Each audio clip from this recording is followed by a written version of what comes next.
right, guys, welcome back to another video. So we're still waiting here on the Xbox Activision Blizzard acquisition to close. It's essentially a done deal at this point. They are going to be closing sometime before or on October 18th, which is the final deadline. The CMA has come out, given their preliminary decision to approve this deal. Now they're waiting on third parties' feedback to provide their thoughts on the remedies that this new deal that they offered is going to create. What they think about this deal: is it going to affect gaming? Is it going to affect competition? The biggest thing that they did do was sell off their cloud streaming rights to Ubisoft to be able to decide where they distribute the Activision Blizzard games to other cloud streaming services everywhere except within the European Economic Area. And Yves Guillemot had an interview here with the Financial Times. He talks about a lot of stuff. He goes over cloud gaming, saying that he thinks cloud gaming is going to be huge over the next 5 years, and it's going to continue to grow out because, yes, as of right now, it only makes up about 2% of the total consumer spending on games. So cloud gaming is here. It is still very small, though, compared to all the other ways that people actually decide to play and enjoy their games. And even now with phones, with the recent release and announcement of the iPhone 15, you're actually able to download AAA games directly onto your phone. And I would have thought the phone would have been reserved for the cloud gaming, and that would have been the major way that people experience big games via their smartphones. And that may be changing as we're seeing these more powerful smartphones come out, and we will talk about that further on in this video as we got some information about the pricing of games on the iPhone.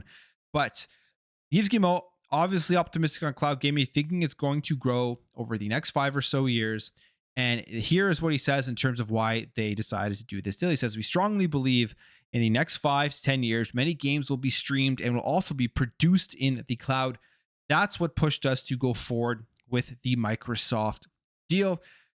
And they got a great deal out of this. We don't know how much they paid. We do know it's a one-off payment, but this is a great thing for Ubisoft to be able to get access to those rights and then make money off of selling those rights to the various cloud streaming services with huge games like a Call of Duty. And what is interesting about his quote here, where he says games will be streamed and will also be produced in the cloud, we did see from the Xbox leaked documents that that's kind of their theory going into the next generation with the hybrid cloud consoles that they are talking about, where they want to go. Now, again, we don't know by the end of this generation if they will stay on that path. Obviously, the information we did receive from the Xbox leak was older stuff from about 3 years ago, and things change all the time. They change rapidly in gaming, they change rapidly in technology. But Yves Guillemot, Phil Spencer, Ubisoft, and Xbox have similar visions, and I guess that's why they came together and made this deal. And as well, obviously, the major thing here is it allows Xbox to be able to close the deal across the world without having to close over a regulator like the CMA and potentially pull their business out of the UK. So he has this interview here on the Financial Times. Interesting stuff if you do want to go check it out. But the main thing to take away from this is his thoughts on the deal with Xbox and why he went ahead with this deal. And when it comes to the Xbox Activision Blizzard acquisition, the Competition Appeal Tribunal has adjourned the Microsoft Activision for CMA hearing. This was the hearing that was put on hold as Microsoft submitted a new proposal, and the CMA was evaluating that before the preliminary decision to approve it. So they put the appeal on hold, and now it's adjourned. And it was scheduled to restart on October 23rd, 2023. And these are signs here that this deal is going to be potentially closing sooner than we think, maybe even before the October 18th deadline. Again, it's just waiting on those third parties, and if there is any real pushback that will hold any weight for them to reevaluate their decision, I'm thinking it will be pretty soon here as we enter into the beginning of October, and the deal is going to be closing. Microsoft, as we saw in my video yesterday, is so confident about this that they're already preparing their servers in the back end for this deal to be finalized, with the Call of Duty stuff popping up, as it looks like the older games are going to be right into Xbox Game Pass. I'm expecting a huge dump of the back catalog of games that are currently available on Xbox, like the Call of Duty games, like other stuff that they have out there that people are playing, to be dropped into Game Pass as, I guess, a celebration and a huge release for this deal, and it being over and closed, and finally being able to move on to start talking about what are they going to do going forward with the massive catalog of games that they are going to be adding to Xbox first party studios. And we got another hint of this here that they're preparing and they're getting ready, as this was in a job posting for a senior finance manager. And in the description, they say here, the experiences, devices, and marketing finance team has an exciting opportunity for a skilled financial professional to support our newest game studio additions to Xbox Gaming, Activision, Blizzard, and King. We are looking for a senior finance manager with a drive for partnership, results, and great communication skills to take a high impact role within our team. So, I mean, they're already looking to hire roles to take on the financial support, the financial part of it for the ABK deal. Now, they did update it. They did take that out specifically. They just say here that they are looking for have an exciting opportunity for a skilled financial professional to support our internal Xbox gaming studios. But obviously, this was their initial thought as to what this role was going to serve, which was specifically the additions to Xbox Gaming, which is ABK. They're ready for this deal. They probably already know behind in the background that this thing is closing. It's just a matter of when is it closing now, between today and October 18th. And when it does close, we will see how Xbox announces it. Do we get games right away? Is it going to be a couple of weeks?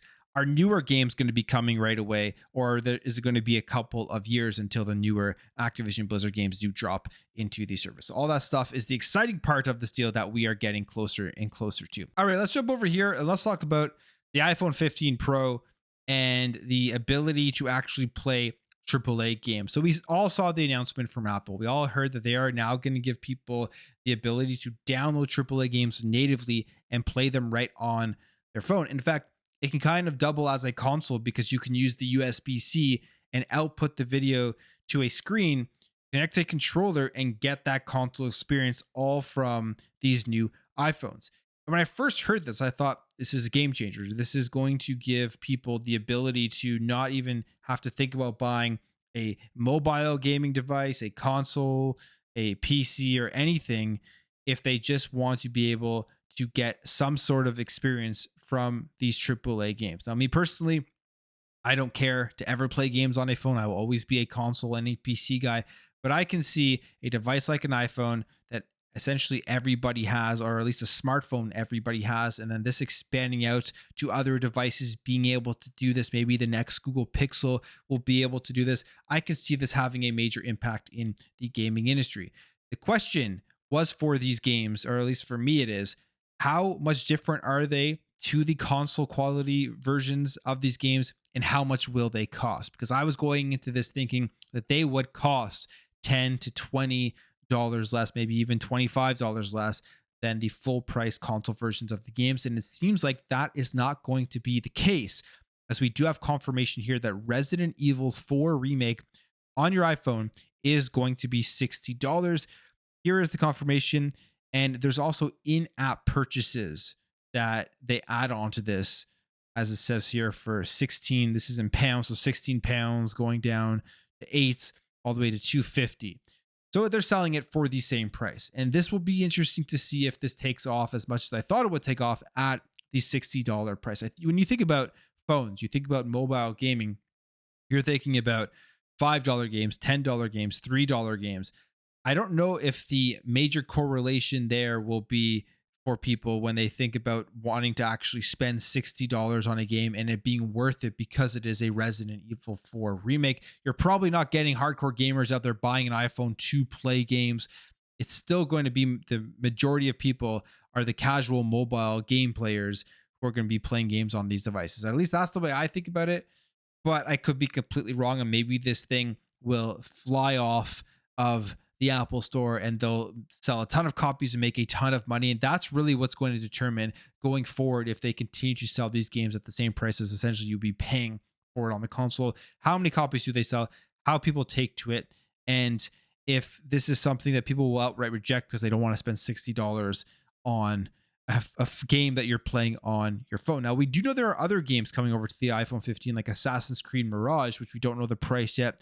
There is the Division Resurgence coming, and KOJIMA's Death Stranding will also be making its way out onto iOS. And again, we don't know the pricing, but I'm assuming these games will we'll look at the statistics, analytics, and just see how well a game like Resident Evil 4 Remake does at a $60 price tag on the iPhone, then price them accordingly. But I don't know if this is something that will take off as much now at this price point, but we will obviously track that and see how much the other games like Assassin's Creed Mirage, which is just around the corner, how much that's going to sell for on iOS.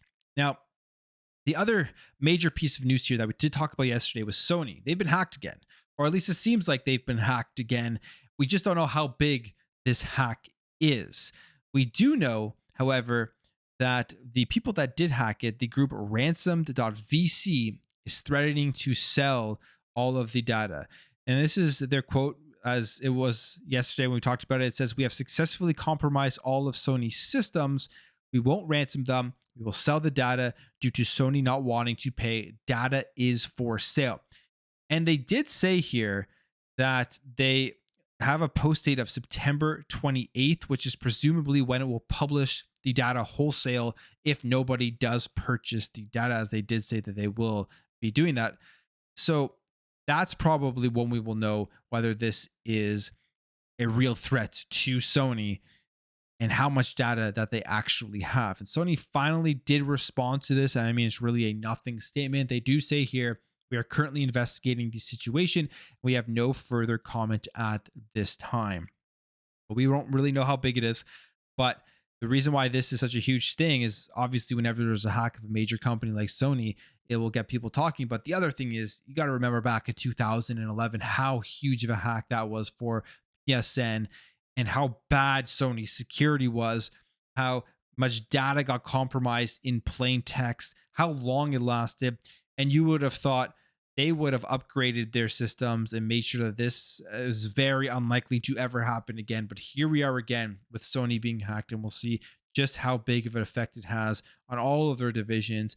And I guess most interestingly for me and people probably watching this video is, how is it going to affect PlayStation and PSN? Is there going to be a similar situation here where they're going to have to shut things down and make sure that they get their data secured so that there isn't a bigger breach to the overall privacy?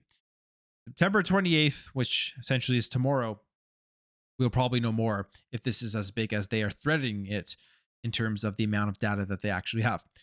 And finally, a couple of smaller things here. The design labs have added some new features to it, some new colors, some designs, and it is the Shift series. As you can see here, all of the different colors that they have added to the design labs. And what is cool about the Shift series is that they actually change colors with the light and how the light hits the controller itself. The design labs thing, I think, has always been cool that Xbox has done this, where you can absolutely just customize your controller to pretty much how you want it to look, put your gamer tag on there.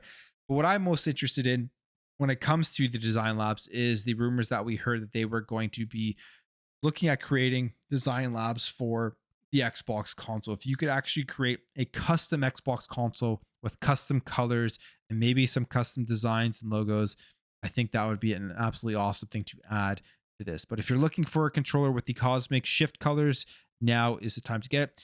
And Phil Spencer was visiting Kojima Productions. Here are some pictures for it, and presumably this is for the Kojima game that is coming, that is going to be an exclusive to the Xbox ecosystem that he is using the Xbox Cloud technology to create. We don't know what it is yet, but he was there, Phil Spencer and his team with Sarah Bond and Aaron Greenberg, looking at the progress of this game. This is one that obviously a lot of people are excited for, especially if they're Kojima fans, but also I think from the technology perspective, that's where my most excitement is coming from this, to kind of see what they mean here, where utilizing the Xbox technologies, the cloud technologies. I mean, we even, again, from those leaks, hearing about the hybrid cloud stuff that Xbox really wants to utilize in the future. We kind of saw a glimpse of that what they were trying to do with Crackdown 3 that didn't really work out too well. We've seen the use of cloud technology in games like flight simulators. So